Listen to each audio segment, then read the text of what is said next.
फिर से आपका स्वागत है इस एपिसोड में। और पिछली बार आपको याद होगा, मैंने आपको अपना पतंग वाला किस्सा सुनाया था कि कैसी पतंग के लिए दीवानगी थी, कितने बहुत ज़्यादा धूप के अंदर भी मैं चला जाता था, छत पर पतंग उड़ाता था।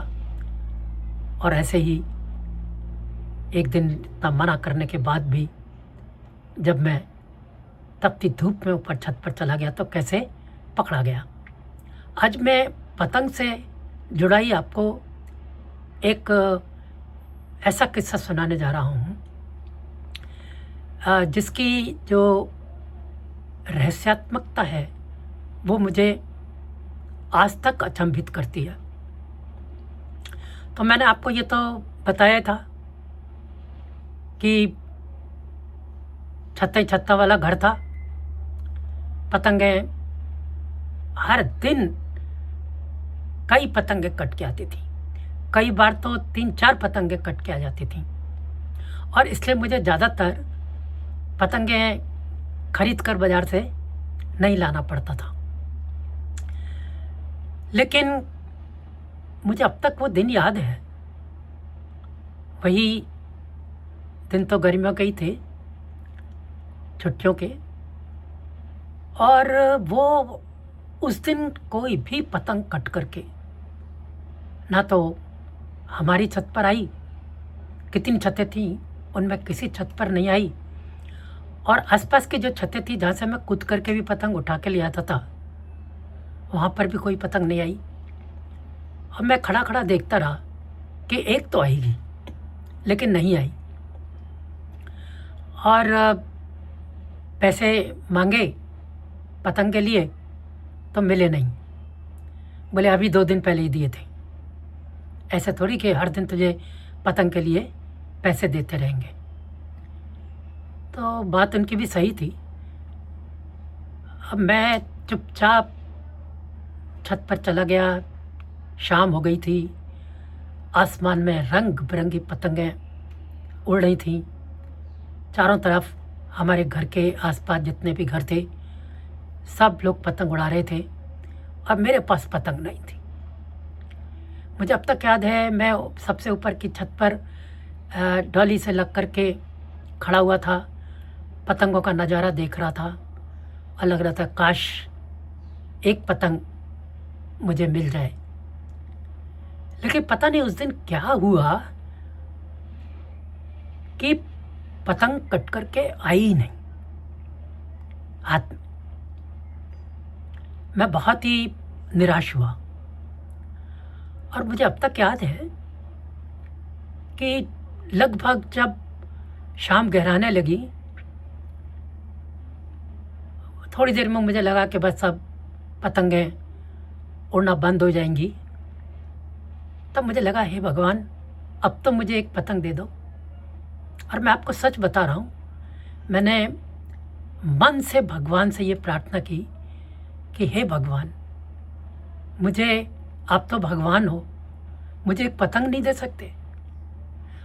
अब बचपन की वो थी, भगवान से अपने मन की बात की और बड़ी तन्मयता से की कि प्रभु बस एक पतंग आपके लिए क्या है, एक पतंग बस कट करके आ जाए।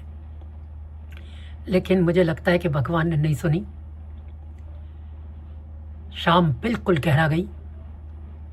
धीरे धीरे सारी जितनी भी पतंगें थीं वो उतर गईं और मैं बहुत निराश होकर के और ये मन में सोचता हुआ आया कि आज तो मेरी भगवान ने भी नहीं सुनी। आ गया, अब कुछ कर तो सकते ही नहीं थे। और उन दिनों क्या था कि जब गर्मियाँ होती थीं तो किचन जो हमारा था, रसोई जिसे हम कहते थे, उस रसोई के बाहर भी, उसे बिल्कुल, ये रसोई का गेट, उसके बाहर भी एक छत थी और उस मम्मी अपना खाना बनाने के लिए वो अंगीठी बाहर उसके कोने में रख लेती थी, वहीं पर खाना बनाती थी। और हम लोग वहीं उसी के पास में एक थोड़ी सी ऊंचा करके बिल्कुल उससे लगी एक और छत थी। उस छत पर हम लोग बैठ जाते थे, मम्मी वहीं खाना बनाती और हम लोग वहीं बैठ करके खाना खाते रहते। और जो मैंने आपको बताया कि जो थोड़ी सी ऊंची छत थी, उस छत की एक डॉली थी जिसके ऊपर मैं दोनों तरफ पैर निकाल लेता था। एक पैर मेरा छत पर टिका रहता और एक पैर मेरा थोड़ा नीचे लटका रहता, क्योंकि उसके नीचे भी एक छत थी।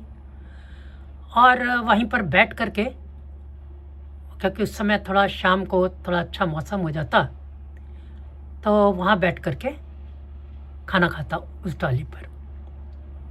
जब मैं बैठ करके खाना खाता और आसपास के मज़े लेता रहता,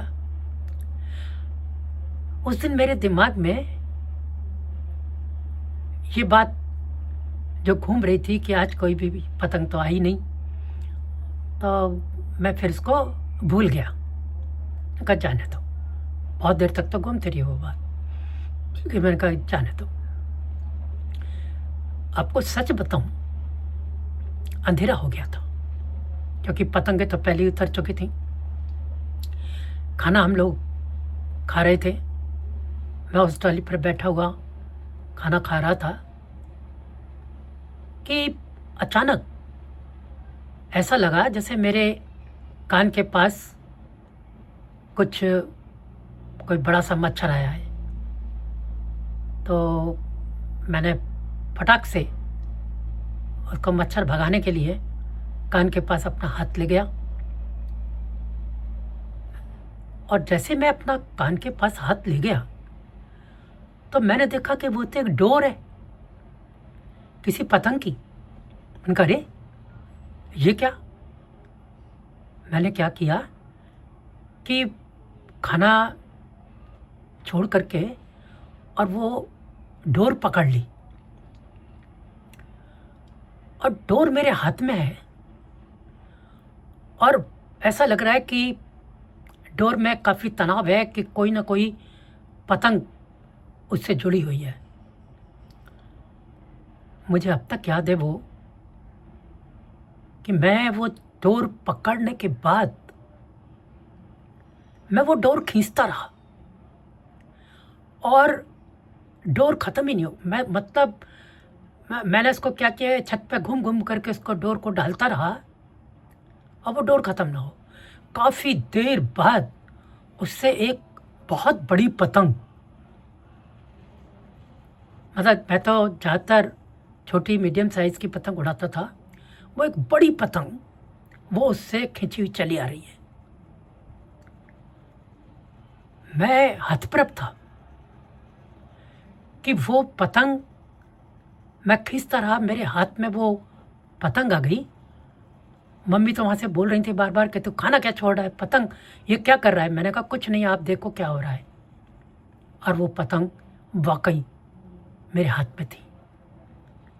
इतनी बड़ी पतंग, इतनी सारी, उसके साथ में माझा और डोर। मैं आज तक सोचता हूँ कि वो इतनी रात में कहाँ से मेरे पास, क्यों वो मेरे कान से टकराई थी उसकी डोर, और क्यों मेरे पास वो इतनी बड़ी पतंग चली आई। अब सोचता हूँ तो शायद प्रार्थनाओं में असर होता है। मैंने बड़े मन से भगवान से प्रार्थना की थी। बचपन की मासूमियत, कोई छल, कोई प्रपंच नहीं, और सिर्फ भगवान से ये प्रार्थना की थी कि हे भगवान, मुझे आज एक पतंग तो दे दो। और सचमुच उस दिन भगवान ने वो पतंग मुझे दी, तब दी जब उसकी कोई उम्मीद नहीं थी किसी भी तरीके की, कहीं रात में कोई पतंग आती है। तब से मेरा विश्वास उस ऊपर वाले पर बहुत दृढ़ हुआ है, और मैं इस बात को तब से मैंने गांठ बांध लिया है कि अगर आप दिल से प्रार्थना करो तो वो सुनता है। और ये मैं आपको इसलिए बता रहा हूँ कि आप किसी गलत काम के लिए प्रार्थना करोगे तो वो नहीं सुनेगा। आप सच्चे मन से उससे कुछ भी प्रार्थना करो जिसमें कुछ गलत ना हो, जिसमें किसी के लिए कोई बुरा ना हो, तो वो सुनता है, वो वाकई सुनता है। और आज भी जब भी मैं मन से उनसे कोई प्रार्थना करता हूँ तो मैंने ये देखा है कि वो देर सवेर मिलता है। ये मेरी ज़िंदगी का एक ऐसा लम्हा था जिसने मेरी सोचने, मेरे विचारने की एक पूरी शक्ति, एक पूरी दिशा बदल दी। और आज भी मैं उस ऊपर वाले की, जो सबकी सुनता है, उनकी सिर्फ उनके सामने सिर झुका सकता हूँ। आप भी कीजिए, मन से प्रार्थना करके देखिए, वो ज़रूर सुनता है। आज बस इतना ही। अगली बार मैं फिर कोई ऐसा ही अपने बचपन का किस्सा लेकर आपके पास आऊँगा, आपको सुनाऊँगा। मैं खुद उन यादों में अपने आप को डूबा हुआ पाता हूँ जब मैं आपको सुनाता हूँ, और मुझे लगता है कि ये प्रसंग आपको भी अच्छे लगते होंगे। तो देखते रहिए। छोटी बातें हैं तो छोटी छोटी बातें, लेकिन बहुत बड़ी यादें बनी हुई हैं जिन्हें मैं इस उम्र में भी भुला नहीं पाया हूँ। अगले एपिसोड में फिर आपको ऐसा ही कोई रोचक, कोई शिक्षाप्रद, कोई जानकारीपूर्ण एपिसोड लेकर हाजिर होऊंगा। धन्यवाद मेरे साथ बने रहने के लिए। नमस्कार, बाय। हाँ, सब्सक्राइब करते रहिए। बहुत बहुत धन्यवाद।